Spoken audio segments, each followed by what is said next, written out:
Hi.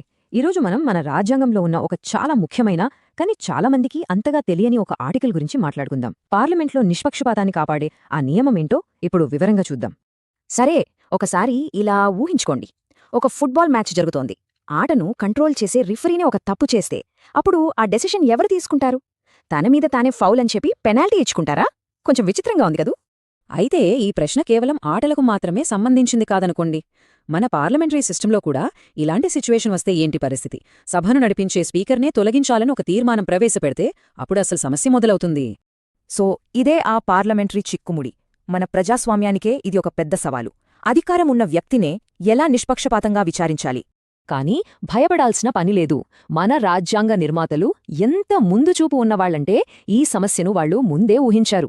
అందుకే దీనికి ఒక పక్కా పవర్ఫుల్ సొల్యూషన్ ఇచ్చారు. అదే ఆర్టికల్ 96. అవును, ఆర్టికల్ 96 ఒక రక్షణ కవచంలాంటిది.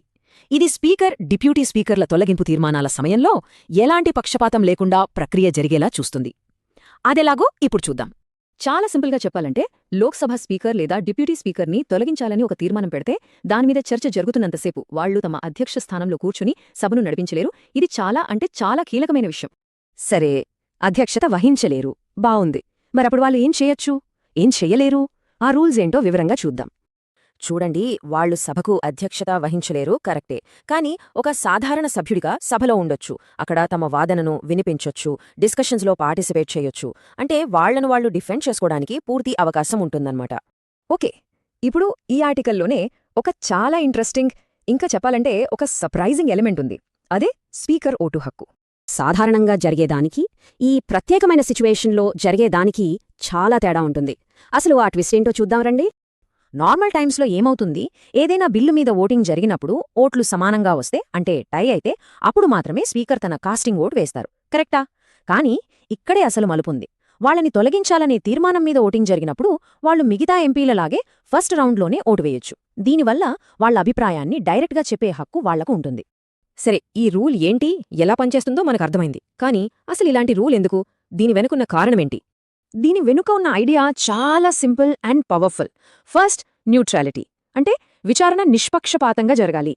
సెకండ్, స్పీకర్ తన పవర్ని వాడి ఆ తీర్మానాన్ని ఇన్ఫ్లుయెన్స్ చేయకుండా చూడటం. ఇవన్నీ ఎందుకంటే మన పార్లమెంట్ గౌరవాన్ని, సమగ్రతను కాపాడ్డం కోసం. చివరిగా, ఈ ఆర్టికల్ అంతా ఒకే ఒక బేసిక్ ప్రిన్సిపల్ మీద ఆధారపడి ఉంది. అదేంటంటే, ఏ వ్యక్తి తన స్వంత కేసులో జడ్జిగా ఉండకూడదు. ఇది సహజ న్యాయానికే పునాదిలాంటిది. సో ఒక్కసారి క్విక్గా రీక్యాప్ చేద్దాం. ఆర్టికల్ 96 ఇది స్పీకర్, డిప్యూటీ స్పీకర్కు వర్తిస్తుంది. వాళ్ల రిమూవల్ మోషన్ టైంలో అధ్యక్షత వహించలేరు. కానీ డిబేట్లో మాట్లాడొచ్చు, పార్టిసిపేట్ చేయొచ్చు, ఇంకా ఫస్ట్ ఇన్స్టెన్స్లోనే ఓట్ కూడా వేయొచ్చు. సింపుల్ కదూ? అంటే ఫైనల్గా మనం అర్థం చేసుకోవాల్సిందేంటంటే, ఆర్టికల్ 96 అనేది ఒక పర్ఫెక్ట్ బ్యాలెన్స్ అన్నమాట. ఒకవైపు అధికారాన్ని కంట్రోల్లో పెడుతూనే మరోవైపు వ్యక్తిగత హక్కులను కాపాడుతుంది. ఇది మన రాజ్యాంగ నిర్మాతలు ఎంత దూరదృష్టితో ఆలోచించారో చెప్పడానికి ఒక గొప్ప ఉదాహరణ. ఇది కేవలం ఒక రూల్ మాత్రమే కాదు, మన పార్లమెంటరీ డెమోక్రసీ మీద మనందరికీ ఉన్న నమ్మకానికి ఒక గట్టి పునాడి.